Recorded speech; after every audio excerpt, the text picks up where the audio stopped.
Welcome to my workshop. Yes, I know it's a complete mess. Ignore all of this, nothing to do with me. This is a Land Rover series that's been rebuilt, nut and bolt job. Yeah, like I say, nothing to do with me. I haven't got that kind of enthusiasm, but what I do want to show you, and I really want to show it today, it has to be today, is what's tucked in the corner of my workshop. It's been there for a while now, and well, I think you can see what it is. Come on, let's get it out.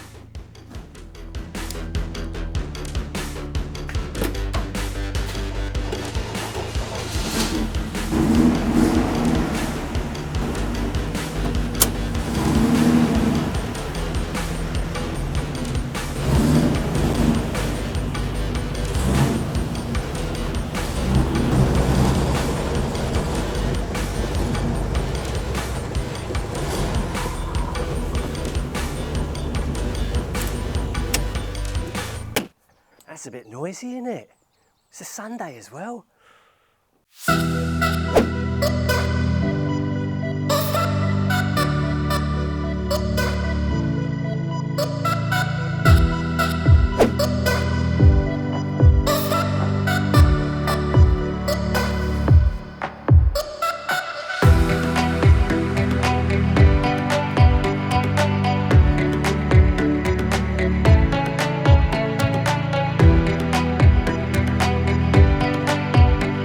I can think of 3 reasons why you have tuned in to watch this video. The first one I think is the most obvious. It's what's right to my left here, right to my left. To my left, that is that. You're thinking, I know what that is, I like that, I want to know a bit more about that because that's a bit of me, that is. Maybe that's what you're thinking.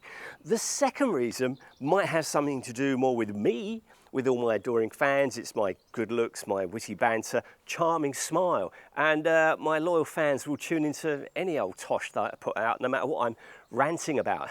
You know who you are? Mum, Dad? I'll be around for dinner later. It's Sunday today. The third reason, which is a possibility, is something weird has happened to you. Like, you know, maybe you went out on an all-night bender and last night you pressed the play button on YouTube and you're still asleep right now and it's just going through videos and this one's popped up. That might be the case. Or maybe you've been kidnapped.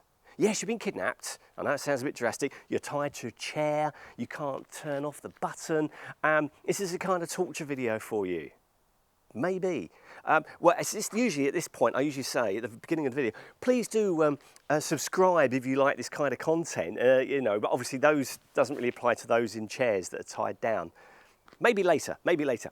Should we get on with this? Am I ranting? I do it all the time. Right, let's get on with this. Let's get on with this. What we have here is a Renegade CJ7. It was made in 1981, and according to the paperwork, this was actually exported to the United Kingdom here in 1981, which is actually very, very rare. Now, I've been around a while. I'm almost 54 this year. I know. And I could count on 2 hands exactly how many of these I have seen in the UK in my entire life. So they are super rare. Because they're super rare, you would think they've got a really high value over here, but you'd be wrong. You see, in this country, we don't really, oh, it's a lovely day today, but we don't really have the weather for it. This is a rarity. This is a rarity. In America, they love these things. They really do. And even in places in Europe as well. But over here in the UK, very, very rare indeed. So the next question is, why are we not seeing more of these in the United Kingdom? Why do we not embrace the Renegade CJ7 back in the 80s and the 90s? Well, it's pretty simple, really. We had the Land Rover Defender and the series, so why would we want this great, big, massive, bright, colourful American thing when we had our own little small, grey, dark green Land Rover things? I mean, they both did the same job, didn't they? One was just a bit louder than the other. And my next question is, who would actually go out and part with their hard-earned cash to buy one of these? I mean, really, look at it. Who would do that? Well, I would do it. That's one person for sure in the United Kingdom. Maybe a lot wouldn't. You see, I think this divides the room.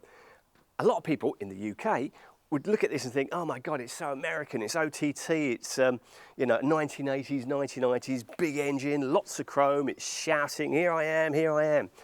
And that puts a lot of us English people off. It really does.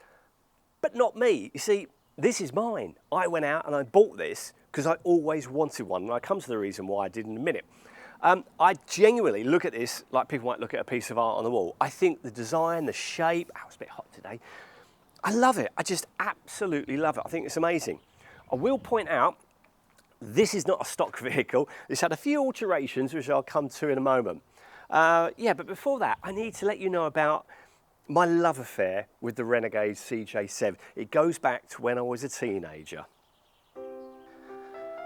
Being an old man now, one thing I really remember, and I know you do too, is what TV programmes are on in the 1980s. And one in particular was the A-Team. We all remember the A-Team, don't we? Yes, of course we do.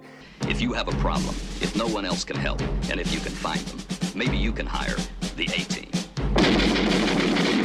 And if you remember it, this vehicle, the CJ7, was in it quite a lot. Now, if you remember when B.A. Baracus and all the other guys, I can't remember their names, they were running away from the, who was it, the military police.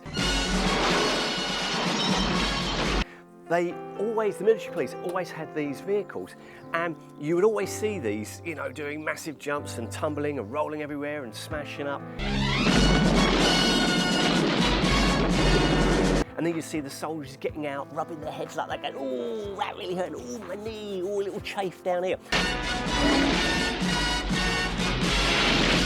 You see, kids, back then there was no health and safety because nobody ever got hurt, did they? You could roll a car off a cliff, it would burst into flames, and they come out with just a little scratchy about that. It was all fine, but of course, as we know, the world has changed now, and we all get hurt when we have accidents in cars. But back then, never happened at all. No health and safety. So I used to watch the A-Team and I thought, oh, look at that Jeep. That is absolutely fantastic. Then something else happened. When I turned 13 years of age, my dad started getting into a kit car building. And there was one kit car on the market at the time called the Eagle RV. And I've got some photographs of it here. And I convinced my dad that we needed to build one and I would help him and what have you. And he did, and it was bright blue and it was based on a Cortina and it had a 2-litre engine and it was a 2-wheel drive. To be honest with you, it was a load of rubbish really, but it didn't matter because at the time it was as cool as, it really was. I used to love going out and that with my dad. But the best bit, when I came to the age of 20 and I went to college, my dad lent it to me. He didn't give it to me, he lent it to me. And yeah, I went to college every day and in the summer I had the roof down and I looked so cool. I absolutely looked just so cool and everybody agreed with me. Almost everyone. I don't think everyone thought I was cool. In fact, they probably thought I looked like a bit of a dick, but it didn't matter. At the time, I thought I looked cool. On hindsight, I was probably a bit of a dick, but it doesn't matter. It was a brilliant, brilliant vehicle. And unfortunately, it eventually fell apart. So it only lasted a few more years and that was the end of that. We had to scrap it. But I always had a thing for a real one. I always wanted a real one, but they're so rare in the UK that I've hardly ever seen any. But then one day, this came along. An old college friend of mine gave me a call and said that he had a Renegade CJ7 for sale. Now, he remembered when I was at college that I used to go around in that blue one, and of course I looked really cool. He remembered that. And he asked if I wanted to buy this one. In truth, at the time, I said no. I said no a couple of times.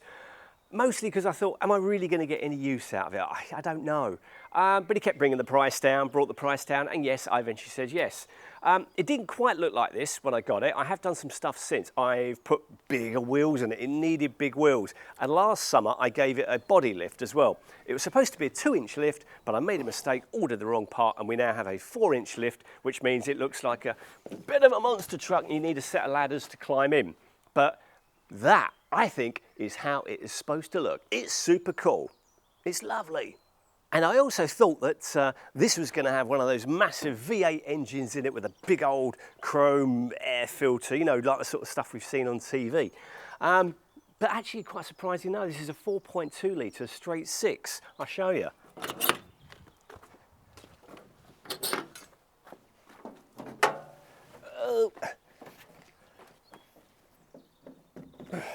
I mean, there's so much space there, you could almost climb in. But even as a 4.2, I tell you, it's got some grunt on it, it really has. It is so powerful, you can just wheel spin this thing like crazy. But I'm not going to do any of that. And I was going to take it out for a ride as well to show you. But the reason why I can't do the wheel spinning or taking it out for a ride is that I've actually sold it. I know. I know all you people in America are saying, why have you done it? I actually don't know. Well, I do know, the truth is, in 8 years of ownership, it's sat at the back there most of the time, and I've probably done 50 miles in it, just around the local village. It's ridiculous.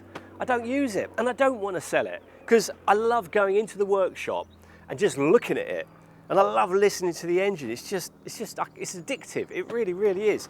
But this particular one, I want to show you, it does come with some really more interesting features. For instance, one of them is this like half door. This actually just simply unhooks, and you can have it fully open if you want, or I've got a full-size hard door, and I've also got the canvas doors as well. There's your half or full. So throughout the year, if you live in a country with great weather, you can do all kinds of things with this. It'd be brilliant. And as for the interior, come and have a look. It's so retro. That little chrome steering wheel, not original, aftermarket, but look at that beautiful chrome dashboard there. I think that's just stunning. Should we start it up? I know you've already heard it, but you know, let's hear it again.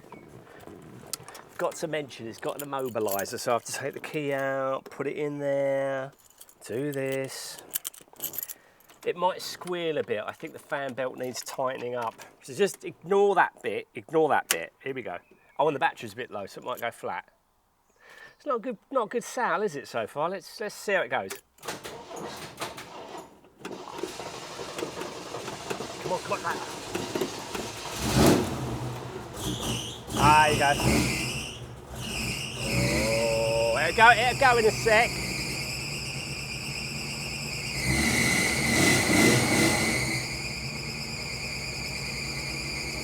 It'll go there. There it is. Hey!